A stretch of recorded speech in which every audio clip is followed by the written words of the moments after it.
Assalamu alaikum, my dear students, sons and daughters. I'm your teacher Nasir Iqbal. As you all know, that English is full of many confusing words. So today we have selected for you a pair of two other confusing words. One is called almost and the other is called about. The one is almost and the other is about. Mind you, dear students, that these two words are synonymous in meaning, but you must keep it in mind that they are not interchangeable. They are not interchangeable, यानी आप एक की जगह पे दूसरा नहीं लिख सकते, लेकिन they are synonymous in meaning, यानी इनके meanings एक ही हैं दोनों के. And let me tell you that both these words mean तकरीबन in उर्दू. इन दोनों का मतलब तकरीबन है. Almost का मतलब भी तकरीबन है और about का मतलब भी तकरीबन ही है. Right? But they are not interchangeable. Means you cannot write about in place of almost, nor can you write almost in place of about.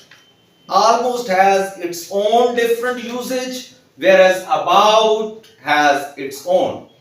Right?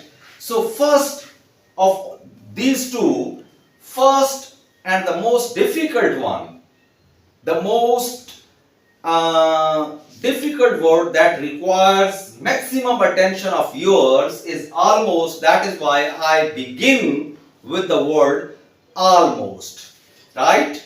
And I have, for your facility, written the board before I start my lecture, right? Almost. Almost means तकरीबन. ठीक है? अब almost part of speech के हिसाब से it is called an adverb, and as you all know that adverb is a part of speech that often qualifies a verb. Sometimes it qualifies an adjective and sometimes it qualifies an adverb of its own type. Adverb के तीन काम होते हैं, इसलिए मैंने sentences भी तीन लिखे हैं. बाकी it's up to you to write these sentences by using the adverb almost differently. ठीक है? ये आपके ज़िम्मे भी है. And I tell you that the best way of listening to my lecture is to be equipped with your register, means notebook, and the pen, and you jot down, you write down different sentences, and also keep practicing these words when the lecture is over. मुख्तलिफ आप practice करेंगे. As you all know that practice makes a man perfect. The more you practice, the more expert you will be in using of these confusing words. So मैं almost की तरफ अब आ रहा हूं. Almost जैसे मैंने बताया ये adverb है. ठीक है? इसका मतलब भी तकरीबन होता है. About मैं बाद में समझाता हूं. पहले almost, जैसे मैंने कहा क्योंकि ये जरा ज्यादा कंफ्यूजिंग है. मतलब तकरीबन. Almost को आप ऐसे यूज करते हैं मुख्तलिफ कंडीशंस के लिए. Almost तकरीबन में मुख्तलिफ condition. Almost is used to express different conditions of verb, different conditions of adjective, and different conditions of an adverb. ठीक है? तकरीबन ये काम हुआ. जैसे मैं कहूं, पहला सेंटेंस आप गौर से देखें. सेंटेंस आप पहला गौर से देखें. Number 1, he almost fell down. अब रूट सेंटेंस है हमारे पास he fell down. बेशक मैं almost को for the time being मिटा भी देता हूं. आप ना लिखें तो कोई मसला नहीं है. ठीक है? ये मैंने मिटा दिया आपके सामने. Almost is not a necessary part. Adverb and adjectives, they are not a necessary part of a sentence. They are used for the beautification of a sentence. And beautification is all that is required. ठीक है, हर चीज की आप खूबसूरती की तरफ ध्यान देते हैं, तवज्जो देते हैं, ठीक, तो फिर इंग्लिश की भी खूबसूरती की तरफ तवज्जो आप दें। इंग्लिश के सेंटेंसेस की ब्यूटिफिकेशन या एलिगेंस वो adjectives, adverbs, different parts of speeches, phrases, clauses से बनती है। खास तौर पर फ्रेजेस जितनी फ्लॉवरी आप यूज कर सकते हैं उतनी ज्यादा आपकी इंग्लिश खूबसूरत नजर आएगी। ये बड़े बड़े आप राइटर्स को देखते हैं, इनकी language, that's why their language is so flowery and so beautiful, because they use phrases so elegantly and so beautifully, right. अब मैंने यहां पर ऑलमोस्ट इसको इरेज कर दिया। He fell down, the root sentence with us is he fell down. इसका मतलब क्या है? वो नीचे गिर गया। इसका तो मतलब है ये गिरने का जो अमल है ये कंप्लीट हो गया। अब जो बंदा गिर जाए तो उसको नीचे से उठाओ। अब मैं साथ इसके लिख देता हूं ऐसे, ही, दोबारा से लिख रहा हूं, ऑलमोस्ट, इसको मैं अंडरलाइन भी कर रहा हूं for your better understanding. He almost fail down. इसका क्या मतलब है? इसका मतलब है गिरा नहीं है, वो तकरीबन गिर गया। तकरीबन गिर गया से मतलब है किसी ने गिरते गिरते उसको थाम लिया। गिरने लगा था लेकिन उसको थाम लिया। गिरा नहीं है, गिरने का अमल मुकम्मल नहीं हुआ। ऑलमोस्ट को हटा दें, इसका मतलब है वो गिर गया। ठीक है, जब आप कहें किसी के बारे में ही ऑलमोस्ट फेल डाउन, इस किस्म के मैं और सेंटेंसेस भी आपको बता देता हूं कि ही ऑलमोस्ट अटैक्ड द लॉयन। उसने तकरीबन शेर पर हमला कर दिया। हमला किया नहीं, तकरीबन कर ही दिया। ठीक है, ये भी मैंने वर्ब के साथ ऑलमोस्ट लगाया, अटैक्ड। ठीक है, अब मैं आपको एक और सेंटेंस, ही ऑलमोस्ट डिफीटेड हिज एनिमी। उसने अपने दुश्मन को तकरीबन शिकस्त ही दे दी। ठीक है, he didn't defeat his enemy. It means he didn't defeat his enemy, but he was quite near to defeat his enemy. इसका यह मतलब है कि तकरीबन उसने ये किया। फिर मैं और सेंटेंस बोलता हूं, he किसी और टेंस में, टेंसेस कोई भी लग सकते हैं, जैसे ये पास्ट इंडेफिनिट लगा हुआ है। अब मैं प्रेजेंट प्रेजेंट परफेक्ट में लगा रहा हूं, he has almost finished his lunch. वो तकरीबन अपना खाना खत्म कर चुका है, मीन्स खत्म नहीं किया लेकिन आखिरी 2-4 नवालों पे है। इसका ये मतलब है। ये मैंने 3-4 सेंटेंसेस क्यों बोले हैं? So that you can get maximum practice by making sentences like these to be fully expert in the use of this adverb. एक सेंटेंस से कोई बंदा एक्सपर्ट नहीं बनता जब तक आप पूरी एक्सरसाइज ना करें। अब ये इस वीडियो के जरिए I cannot give you a long exercise because it would be required to make a long recording. तो वो अब आपके जिम्मे है कि आप अपने सेंटेंसेस लिखें इसी किस्म के, 3, 4, 5, 10, ये मैंने 3-4 बताए हैं, आप 20 की एक्सरसाइज करें। नंबर 2 सेंटेंस पे आते हैं। अब ये देखो, ये वर्ब है, तो ऑलमोस्ट एडवर्ब क्यों हुआ कि यहां पर ये एक वर्ब को क्वालिफाई कर रहा है। जो भी लफ्ज वर्ब को क्वालिफाई करता है उसके लिए हम पक्का कहते हैं, पक्का। मैं अपने क्लासरूम्स में तो अक्सर कहता हूं खुदा की कसम वो एडवर्ब होता है और बच्चे फिर खुश होते हैं। ठीक है, अब मैं दूसरे सेंटेंस पे आ गया हूं। He runs almost fast. As you all know that fast is an adverb. Fast is an adverb. इसमें भी अब ऑलमोस्ट को मैं मिटा देता हूं। almost is not a necessary part of this sentence. ठीक है? And let me tell you another interesting fact, that fast is not a necessary part of a sentence. Let me erase this fast. ये fast को भी मिटा दें, इधर डाल दें full stop. He runs. Root sentence ये है हमारे पास. He runs. And as I said, for the beautification and for the condition of running and for giving further information how he runs, we use the adverb fast. इसके नीचे मैं फिर लिख देता हूं, कोई मसला ही नहीं है. This is called word playing. ये अल्फाज आपके खिलौने हैं, इनके साथ आप खेला करें. जितना ज्यादा आप खेलेंगे उतना ज्यादा आपको इन पर ग्रिप होगी. He runs fast. ऑलमोस्ट मैंने मिटा दिया था, फास्ट भी मिटा दिया था, पीछे बच गया था. He runs, वो खुद एक सेंटेंस बन गया. अब मैंने इसके आगे फुल स्टॉप खत्म कर दिया, उसके आगे डाल दिया, क्योंकि अब आ गया he runs fast. So ये fast is an adverb. Why adverb? Because it qualifies the verb runs.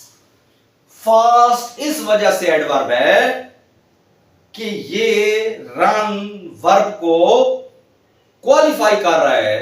तो जैसे मैं कहता हूं खुदा की कसम, फास्ट फिर एडवर्ब है. कभी कभी ये एडजेक्टिव भी बन जाता है. ठीक है, जब ये नाउन को क्वालिफाई करता है then it becomes an adjective, right. तो यहां पर फास्ट क्या है? एडवर्ब.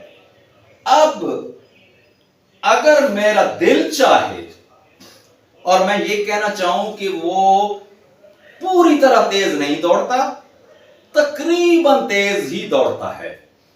ठीक है, मैं अगर ये कहना चाहूं कि वो तकरीबन तेज दौड़ता है, मेरा मूड है, मेरी मर्जी है, मैं जैसे कहना चाहूं, तो फिर मैं क्या साथ एडिशन कर दूंगा? He runs almost fast. खुद मैंने लिख दिया, He runs almost fast. ठीक है, तो फिर फास्ट एडवर्ब. कितना तेज, कितना तेज, तेज दौड़ता है, तो दौड़ने को क्वालिफाई कर रहा है. अब बात हो रही है कितना तेज, तो फिर ये जो है ये भी एडवर्ब कहलाएगा. क्यों एडवर्ब कहलाएगा? Because it qualifies another adverb of its own type, which is fast in this case.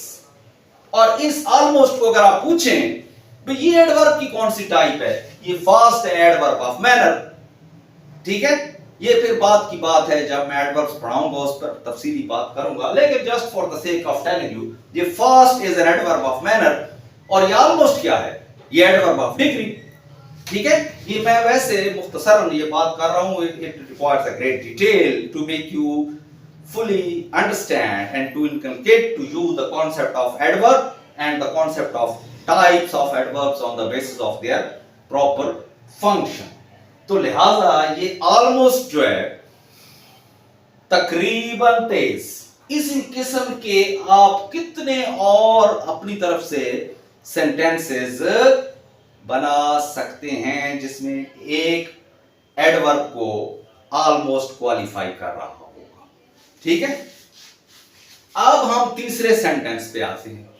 तीसरा काम एडवर्ब का, दो काम एडवर्ब के हो गए. दो काम कौन से? यहां पर थोड़ा सा एडवर्ब भी आपको मिलेगा और इस एडवर्ब में ऑलमोस्ट का यूजेज भी आपको मिलेगा. पहला काम कौन सा था? कि एडवर्ब क्वालिफाई करता है एक वर्ब को.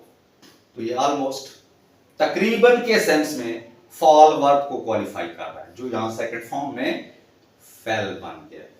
ठीक है, यहां पर क्या कर रहा है? यहां पर एक एडवर्ब को क्वालिफाई कर रहा है. दो काम हो गए एडवर्ब के, यानी वर्ब को भी क्वालिफाई कर लिया इसने और एडवर्ब को भी क्वालिफाई कर लिया. ऑलमोस्ट नहीं, ऑलमोस्ट का मतलब तकरीबन, इस सेंस में किसी कंडीशन को जाहिर करने के लिए. कंडीशन मींस हालत, शर्त नहीं, किसी हालत को जाहिर करने के लिए. ठीक है, अब आ गया हमारा तीसरा कि अगर ऑलमोस्ट एडवर्ब है, जैसा कि मैंने कहा है कि एडवर्ब है, तो फिर उसको तीसरा काम भी करना चाहिए. और वो तीसरा काम कौन सा है? That it should qualify an adjective as well. so that it becomes an adverb.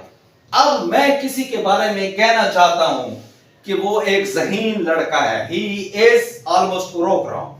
He is an intelligent boy. He is an intelligent boy.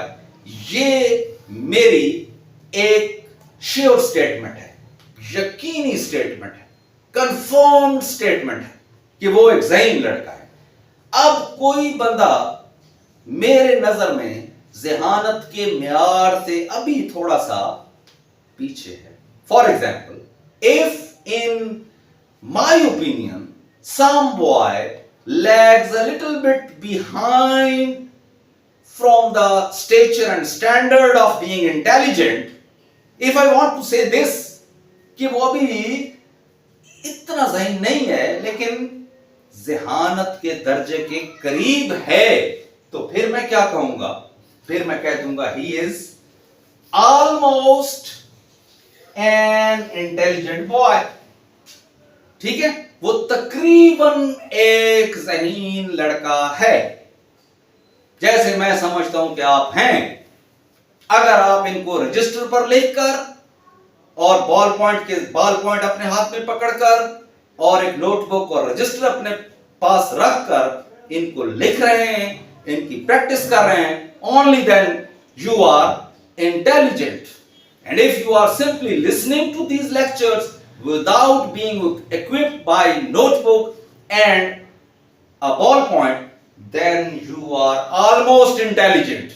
Got it? He is almost an intelligent boy. अगर मैं almost को erase कर दूं उसी तरह पिछले sentences की तरह, फिर भी कोई फर्क नहीं. लेकिन फिर ये है कि this is called confirmed statement. ये मैं किसी के बारे में फतवा दे रहा हूं. ये वो फतवा नहीं है, इसको हम लिंग्विस्टिक फतवा कह देंगे. ठीक है, कि he is an intelligent boy. Confirmed है कि वो एक लायक लड़का है. ठीक है, तो अब मैं कहना क्या चाहता हूं? मैं ये कहना चाहता हूं कि वो लायक होने के दर्जे से अभी थोड़ा सा पीछे है, तकरीबन लायक है. ठीक है, तो मैं लिख देता हूं ऑलमोस्ट इंटेलिजेंट बॉय. कभी कभी हम, अल्लाह माफ करे, ऐसा होता है द हॉस्पिटल्स में, the patient is almost dead when it reached the hospital. जब मरीज अस्पताल पहुंचा तो तकरीबन मुर्दा था. अब क्लिनिकल डेथ नहीं हुई थी उसकी, लेकिन देखने में तकरीबन मुर्दा था. ठीक है, इस तरीके से आप मुख्तलिफ एडजेक्टिव्स आप यूज करते जाएं. ठीक है, मसलन मैं कहूं कि some boys are almost naughty in my class. मेरी क्लास में कुछ लड़के तकरीबन शरारती हैं. ठीक है, some boys are almost dull. तो almost हम कंडीशन लगाने के लिए यूज करते हैं, और ऑलमोस्ट क्या है? एडवर्ब है. ठीक, अब एक बात मैं आपको यहां पर जब अबाउट शुरू करने से पहले बता दूं कि ऑलमोस्ट जब भी आप लगाएंगे तकरीबन में, इसके बाद आपने फिगर वर्क नहीं लिखना, डिजिट्स नहीं लिखने, तकरीबन वो अबाउट में लिखने हैं. जब मैं अबाउट पे आऊंगा फिर मैं आपको ऑलमोस्ट भी साथ कंपैरेटिव स्टडी करके दिखाऊंगा. लेकिन अभी मैं आपको ये बता रहा हूं कि ऐसे आपने नहीं लिखने कि I have almost 20 rupees in my pocket. This is a wrong expression. ठीक है, इंग्लिश के वर्ड्स जैसे मैंने आपको बताया, they are quite confusing. And let me tell you one thing, that English is neither the language of my grandparents or great grandparents, nor is this the language of other people's great grandparents who are living in this part of the world. We have learned it with great hard work, and you are also expected to learn it with great hard work by removing the confusion and understanding of the perfect confusion existing between certain words. So now I rub this off and I come to explain about. हाँ जी, now we came to discuss the word about. अभी आपने almost सुना कि almost कहां पे इस्तेमाल करते हैं। Now we will discuss about. About के बारे में अगर आसानी से समझना है, आसानी से, अबाउट मीन्स तकरीबन। About and almost are synonymous, but they are not interchangeable. As I already said, if you want to understand about quite easily, quite simply, then I tell you that all the digits, all the mathematical figures, counting some amount, कोई रकम, कोई figures, जैसे आप गिनती के figures कहते हैं, वो उसके साथ आपने अबाउट लिखना है। उसके साथ तकरीबन में आपने ऑलमोस्ट नहीं लिखना, वरना सेंटेंस फिर वो गलत है। ठीक है, अब इन दोनों का थोड़ा सा कंपैरिजन भी आप सुनिए। जैसे मैंने कहा कि after his disease he seems almost weak. बीमारी के बाद वो तकरीबन कमजोर दिखता है। ठीक है, जहां तकरीबन आएगा तो आपने ऑलमोस्ट लिखना है।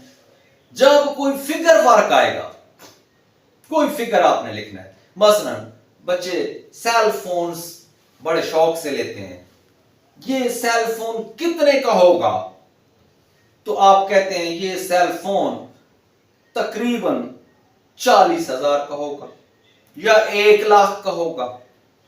तो यहां जो तकरीबन का लफ्ज आया है 40,000 और 1 लाख के बाद, here you will use the word about, not almost. almost नहीं लिखना यहां पर। this cell phone cost about rupees 1 lakh or rupees 50,000 or rupees 60,000 और इवन आप कह दें भाई ये चीज कितने की आई है, ये तकरीबन 5 रुपए की होगी, 5 भी लिखने हैं ना, तो about. But it again means not exactly, it means nearly, तकरीबन, अंदाजा है, एस्टिमेटेड वर्क है। ठीक है, यानी आप ऐसे कहें this building is estimated to rupees 1.5 crore, ये 1.5 करोड़ की इमारत बनी है। फॉर एग्जाम्पल आप ऐसे कह सकते हैं अबाउट, यहां फिगर वर्क में लगाना है। वैसे आपको कंडीशन बयान करने लगे तो ऑलमोस्ट। ये तो हो गया इसका बिल्कुल सिंपल सा इस्तेमाल। जो बच्चे अपने आप को यहां तक रिस्ट्रिक्ट रखना चाहते हैं वो यहां तक रखें। अब मैं इसके टेक्निकल बुनियादों पे बात करने लगा हूं। मसलन अगर आप किसी सब्जेक्ट के बाद कोई वर्ब यूज कर देते हैं, ठीक है, मसलन दिस बुक, ये sentences I have written these sentences for your better understanding and to save maximum time of yours. This book cost about rupees 500. ये किताब तकरीबन 500 रुपए की है। इस सूरत में अगर आप इसको देखें अबाउट को, तो ये जाहिर है वर्ब कॉस्ट को क्वालिफाई कर रहा है, तो फिर ये एडवर्ब बन जाएगा। ये क्या बन जाएगा?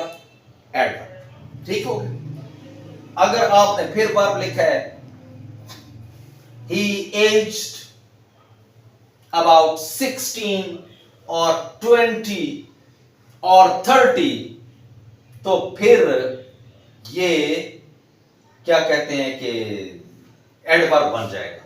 ये मैंने नीचे फिल करते हुए एडीजे लिख दिया था, लेकिन ये एडवर्ब बन जाएगा।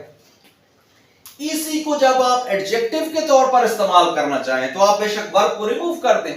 आप कहें दिस बुक इज, एक वीक वर्ब लिख दें। ये वीक वर्ब और ये फिर आपको समझाऊंगा। वीक वर्ब कौन से होते हैं, या वर्ब्स ऑफ इनकम्प्लीट प्रेडिकेट इनका नाम है, वो कौन से होते हैं, ये जब हम उस पर जाएंगे तो फिर ये बात होगी। But if you remove the principal verb and you say this book is about rupees 500, or this building is this building is of about say 1.5 crore, तो फिर ये about यहां पर एडजेक्टिव का रोल प्ले करेगा, ठीक है।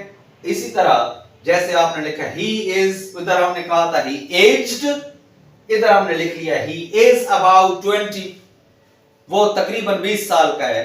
तो ये चूंकि वीक वर्ब्स एडजेक्टिव लेते हैं तो ये एडजेक्टिव है, ठीक है।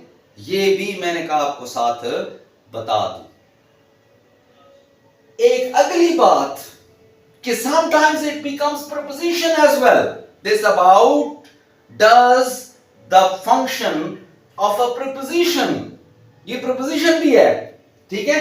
वो कैसे है, this news is about, this news is about, ये खबर आम है, या the rumor is about, ये अफवाह आम है, या मसलन बोर्ड पे और जगह खत्म हो गई थी, so I say the sentence for you to prove that it is a preposition. For example, I say that